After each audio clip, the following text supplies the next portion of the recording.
Assalamualaikum warahmatullahi wabarakatuh. Perkenalkan, nama saya Nur Hayati dengan NIM 220763. Di sini, saya akan mengidentifikasi masalah dan memberikan solusi berdasarkan teori dan praktik audit sumber daya manusia dalam jurnal yang berjudul Perencanaan dan Pengukuran Kinerja pada Sumber Daya Manusia dengan metode Human Resource Scorecard atau HRCS, yaitu studi kasus pada Krebet Baru Wulalawang.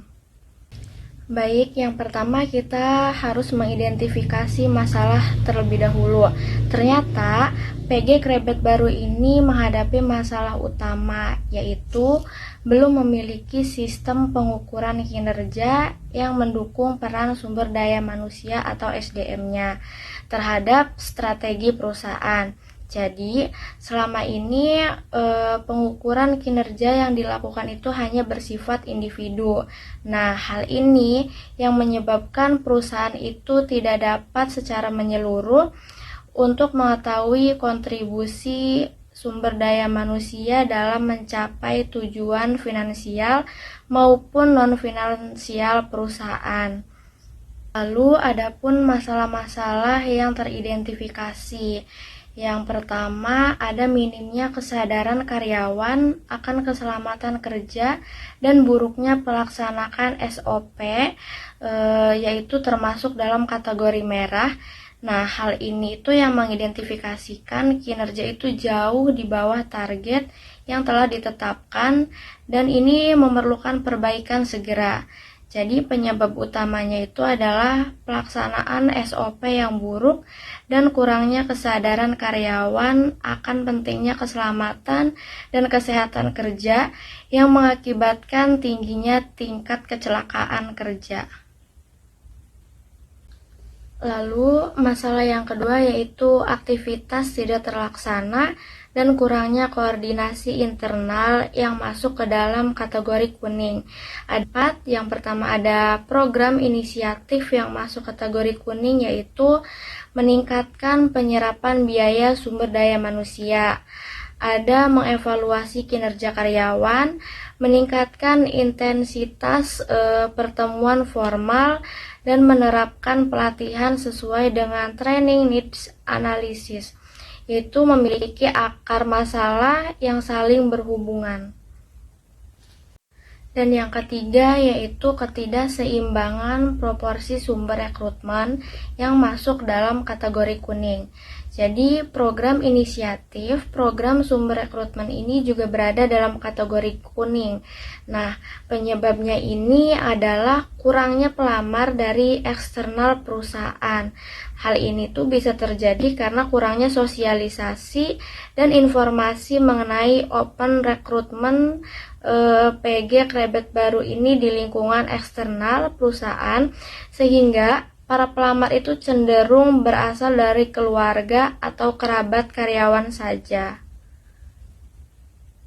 Jadi, untuk solusi berdasarkan teori dan praktik audit sumber daya manusia yaitu kita harus melakukan pendekatan menggunakan Human Resource Scorecard atau HRSC.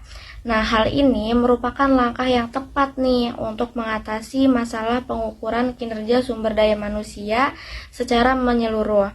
Nah, HRSC ini mengukur kontribusi sumber daya manusia terhadap strategi perusahaan melalui 4 perspektif seperti finansial, pelanggan, proses bisnis internal, dan pembelajaran dan pertumbuhan. Solusi yang pertama yaitu untuk meminimalkan kecelakaan kerja yang tadi masuk ke dalam kategori merah. Kita itu perlu mengevaluasi pelaksanaan SOP secara berkala. Jadi, audit sumber daya manusianya nih harus menekankan pentingnya evaluasi berkala terhadap pelaksanaan SOP di lapangan. Lalu kita bisa mengedukasi dan pelatihan keselamatan dan kesehatan kerja atau K3, seperti mengadakan seminar dan pelatihan mengenai K3, khususnya terkait lalu lintas, karena kecelakaan itu sering terjadi di luar perusahaan. Ini tuh penting untuk meningkatkan kesadaran karyawan tentang K3 bagi diri sendiri dan bagi perusahaan. Lalu ada pun solusi yang kedua, yaitu untuk meningkatkan penyerapan biaya sumber daya manusia, kita perlu mengevaluasi kinerja karyawan, meningkatkan intensitas pertemuan formal, dan menerapkan pelatihan sesuai dengan training need analysis, seperti rapat internal secara berkala dengan agenda yang jelas dan sistem absensi rapat, atau mengadakan program karyawan yang berprestasi setiap bulan supaya dapat meningkatkan kinerja karyawan. Dan untuk solusi yang ketiga yaitu untuk memperbaiki keseimbangan proporsi sumber rekrutmen yang tadi masuk ke dalam kategori kuning, yaitu diverifikasi sumber rekrutmen. Jadi kita itu bisa mengadakan open recruitment bekerja sama dengan kampus di wilayah Jawa Timur dan menyebarkan informasi melalui media cetak, elektronik, atau situs web. Lalu kita juga bisa meningkatkan branding perusahaan seperti melakukan sosialisasi yang lebih gencar tentang perusahaan kredit baru ini sebagai tempat bekerja atau meningkatkan daya tarik bagi calon karyawan dari luar. Nah, ini juga termasuk ke dalam bagian dari praktik audit sumber daya manusia. Secara keseluruhan, penerapan metode Human Resource Scorecard di PG Kerabat Baru ini telah membantu kita dalam mengidentifikasi area-area kritis dalam manajemen sumber daya manusia yang memerlukan perhatian dan perbaikan, sehingga audit sumber daya manusia yang berkelanjutan ini berdasarkan hasil HRSC akan memastikan bahwa rekomendasi perbaikan diimplementasikan secara efektif dan memberikan dampak positif bagi kinerja perusahaan. Mungkin itu saja yang dapat saya presentasikan. Kurang dan lebihnya mohon maaf. Terima kasih. Assalamualaikum warahmatullahi wabarakatuh.